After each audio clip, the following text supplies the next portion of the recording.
Hey there, Mel C with Six Figure Chicks podcast. I have the pleasure of interviewing Ania Kubicki, the founder and president of Angels Communication. It's a boutique PR agency that helps businesses like mine craft authentic messaging to build powerful connections. I'm all about relationships and connections. She has many years of experience in the PR industry. You're an amazing storyteller, and you're able to move that needle forward for all of us. Also, Ania was an author in Six Figure Chicks Phoenix Volume 1, where she shared her inspiring stories. So, Miss Ania, let's get it started with something fun. Before we get into your business side, tell us something fun or unexpected that not a lot of people know. Well, one of the things that most people don't know about me is they try to dissect and figure out my accent, which comes out just briefly in some certain words. And they're always like, where are you, Canadian? Are you Swedish? Well, the fun fact is that I moved to the States at the age of 15 going on 16 without a word of English, actually. So I got kind of landed right in the American high school system without speaking English. I grew up in Poland. So and I did not have a Polish last name growing up in Poland, which is another fun fact. This is my name that I had inherited. And so I get to have Kubicki as my last name, and I'm holding on to it because it's actually a Polish last name. So it's fun to finally in my grown-up life have it.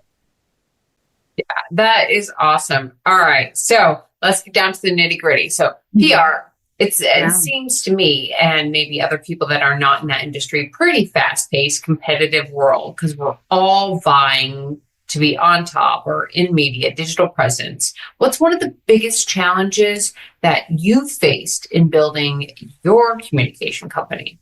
It's a very fair question.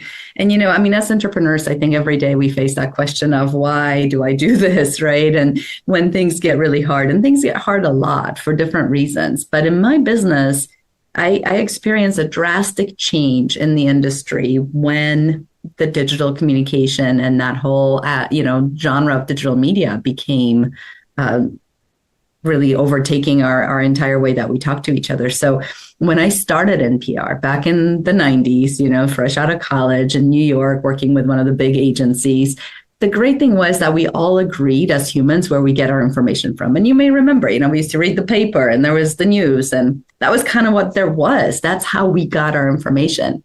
When social media started becoming more trustworthy and more interesting, when there were digital media communication coming up, every newspaper had now a digital presence. Every TV network had a digital presence. My world changed dramatically, and we had to adapt quickly. So I used to say, quite often that back in the day, my job was to compete for a little tiny space because there was finite space. There was only so many pages in the magazine or in print newspaper. There's only so many minutes in a news segment. Now we're really competing for the mind space. And that is challenging, right? Because our attention span as humans has drifted. And so now as a good publicist, the whole game has changed. I find it actually a lot more exciting right now because we're navigating into how do you capture someone's attention versus how do you deliver the news in a soundbite. So we're competing for mind space now versus actual space because the space is now unlimited. Thank you, internet, right? So, but that has been a challenge because not everybody was thinking that way. And it took a shift, and it really defined our industry as those that came after the era and the advent of the digital age, and those that were very traditional. I think there are good elements of both, but we had to adapt quickly, and that certainly was a game changer.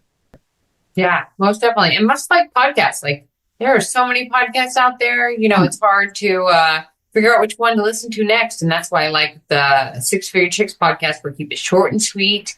We have a limited time, and also time is our most valuable asset. Exactly. Back on time spent, what's one piece of advice that you would give your younger self, Ania? I often wish I had the chance to go back and tell myself that. And I tell myself, so here's the beauty. I have a son who's now in college. He's a junior in college. And I tell him the things that I wish somebody would have told me. So in a way, I get to live it. But the one thing is that nothing lasts forever. And, so often we get caught up in the moment of feeling like this is it. And it's always cyclical. It's the bad times always pass and the good times always pass too. And I think that's just what I would have told myself before, that when it's bad, it really is not forever. That's the only true thing about it, is that every circumstance changes. And really living in that freedom of knowing it's going to change empowers us to not get so caught up in feeling one way or another and thinking like it's just going to be that way forever. It won't. That's the only true thing, is that it all always changes. I do wish I knew that, because I had gotten so caught up in thinking that this is just the way it is, right? And it's not. Oh, I get it. I'm same way. I heard something today that really kind of grounded me. That was, thinking outside the box. Failure is not just that. It's a learning experience. Mm-hmm. And that's what it's important to remind ourselves of that, because it's easy to get lost in that thinking of, gosh. And, the other thing too, is I think I wish I would have known more how helpful people really are to you when you articulate what it is that you want. Like the universe and people truly collaborate to make your dreams come true, but you have to be strong enough and know where you're heading. So I used to always say, if you don't know where you're going, every road is going to take you there. But the flip side of that coin is that when you know where you're going, you have to share it, because there's always someone who can help you get there. And if you don't share it, if you don't voice it, you won't give that other person the opportunity to help you. Yeah, most definitely. Ask until they say no. I know, but were you ever told this, especially as a woman, to like, don't share your dreams, you're going to jinx yourself, don't think. So that was sort of part of the culture when I was growing up, when I was a young woman. It was all about kind of zip it, don't speak about it, don't talk about it. Yeah. And that's absolutely not true. That is another thing that I wish I knew.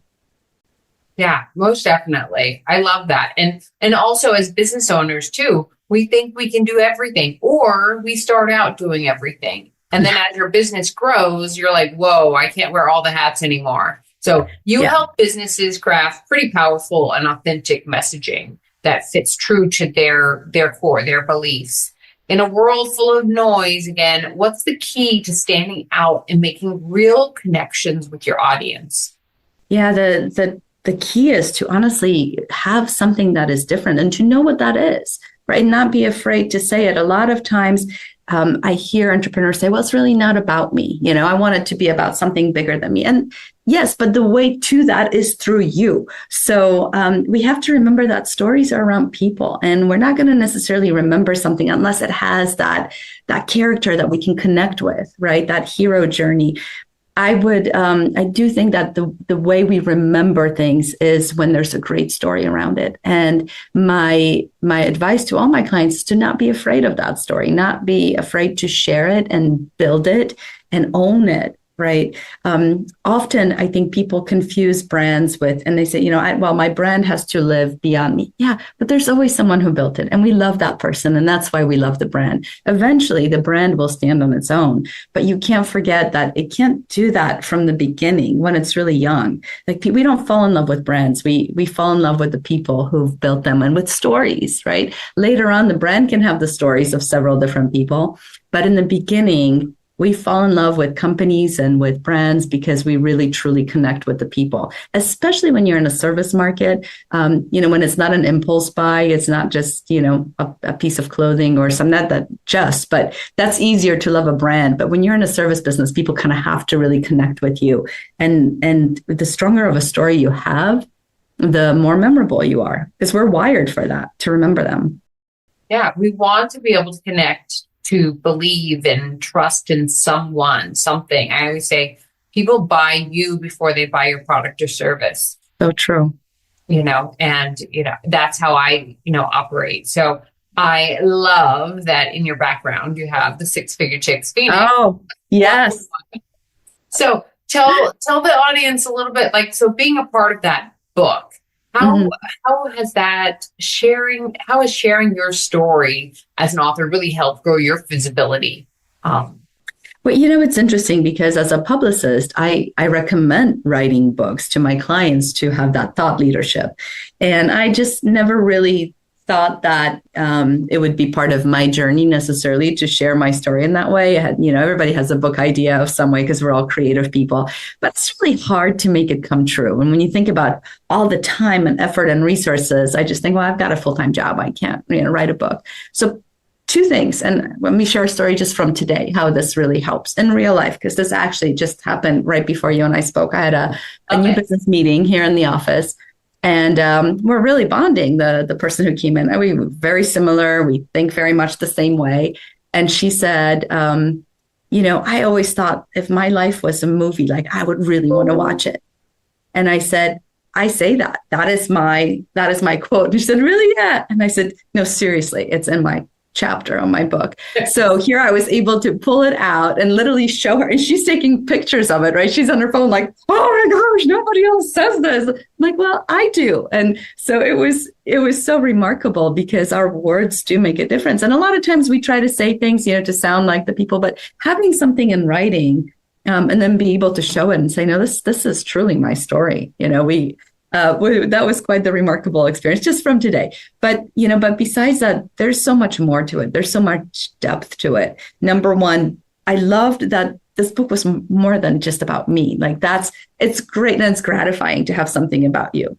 But like so many of us, none of us are in it for the kind of self-glory. I love that I was able to share this book with so many other women in a way like I am, I'm a group creature, tribal person, right? We have this, felt like I got a tribe more than just tribe of stories, where my story was part of so many stories that were coming to light. And that, number one, made the experience so wonderful because it didn't center on me. It centered on a movement. I loved that, obviously you thought this through. You also had this beautiful nonprofit give back component, which I think makes us all so proud to be able to share in that message. So it's being a part of it was so much grander than just self-publishing a book on my own story, because it felt like we had a shared community, we had a shared message, and it gets to do something so much more than just share my story, but I get to benefit from it. So I get to benefit in personal connections. There's definitely a fun little thing where you can share your author's bio, and somebody can look up your name on Amazon and there's your book. It is very gratifying. And I think of my nieces and all the young girls that get to say, hey, there's something really positive that's coming out, that's in it for us, for the next generation. Yeah, they get to look at you more than just an aunt or an owner of a company. You're, a best-selling author, something that they never connected you to. Well, and that's part of what I really loved about being part of this process is you're not alone in it. It can be incredibly daunting, right? Writing a book, coming out with it, managing your Amazon things, having a sales strategy, like that is daunting for somebody who has a full-time job and, maybe one or two hobbies, which makes most of us six-figure chicks. Like that's what we do, right? We're just, so to have this process be so automated and easy and shared. And then, to be able to get to the bestseller status, that's a dream for most authors, like pretty significant. And because there were so many of us and because you had a process for this, right? Like here we are. So best-selling book, boom, done, check. Yeah. That's how we roll, right? Yeah. Yes.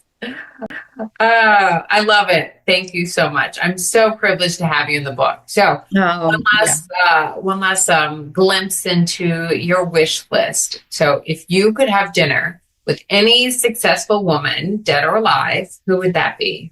So many. It's so hard because there's plenty of super interesting women everywhere. But, the one that I thought of that I would just love to sit down with is Florence Nightingale. Seriously. Now, pioneer, right? I actually listened to her biography on Bitly, and it's like the little, condensed biography books. And it was so fascinating how she stepped away from her traditional role. I tend to like rebel women, but the ones that shy away from the super traditional. And she really invented what we see as a modern healthcare system. Like that wasn't there before. And it took somebody who saw a problem and said, I'm going to fix it. And I'm not going to live the life the way that I'm supposed to, but I'm going to fix a serious problem. And I love fixers. I love people who have an idea and they want to change a system because they see a better way of doing it. So I would love to have dinner with her and just say, what made you be so dedicated to this? Like, what was the driving force? And what would you say if you saw now where that one decision that you made, where that took everybody else? I would have, were you happy? Are you happy with it now? It would have been amazing to hear her see it from today's perspective.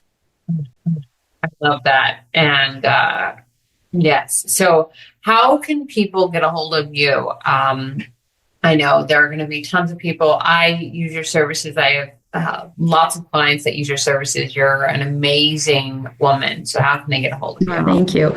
Well, the best way to start is on our website, and that's Angles, PR, ANGLESPR.com. Back in the day, public relations was just public relations. We've expanded it out to communications, but the website was a little easier to spell. So AnglesPR.com to really learn about what we do, that whole strategic communication story. And we find, way back when I was starting the business and my friend said, why do you want to call it Angles? So it's really just because I wanted to find every story has an angle that somebody can relate to. It's kind of like the book in a way, there's so many ways to tell one, but we're going to have to fine tune it to connect with an audience. So that strategic communications piece and where that fits in with everyone's business and who we like to work with too, that's all on our website. So anglespr.com. And then after that, just shoot me up an email. You can send it to info@anglespr.com. That typically then gets trailed into the system to make sure that the right person responds. And, whether it's me or whether it's somebody on the team who maybe it's something really more specific of a communications challenge that we can solve right away. Just shoot up an email, or you can go straight from the website. Actually, there's a form that will just let us know you're looking for us. We're here to help with those communication strategies. When my son was in second grade, I think he put it best because somebody asked him, "What does your mom do?" And this little 8-year-old boy says, "Oh, mommy makes people famous." And that was his. And I just thought since then, that probably has been one of the best ways. So if you're ready to get famous, we're here for you. And a book is just one of the many strategies, and we can discuss in detail why that is a good strategy for someone really looking to get their name out. Yeah. Well, Ania, let's make the record straight. I'm ready to get famous. All right. Let's go. Yeah. 6-figure chicks will be a household name. But yes, thank you so very much for joining us. Thank you so much for having me. I appreciate the time. And as always, I appreciate everything you do to really raise the awareness of so many stories, because this book proves that there's not one way to succeed. And I think that's what's so important, is that you carve your own path, and there are many ways to get there. Yes, most definitely. Well said. So until next time, keep growing, keep pushing. And remember, your story is your superpower. So share it boldly. All right. Thank you. Thank you.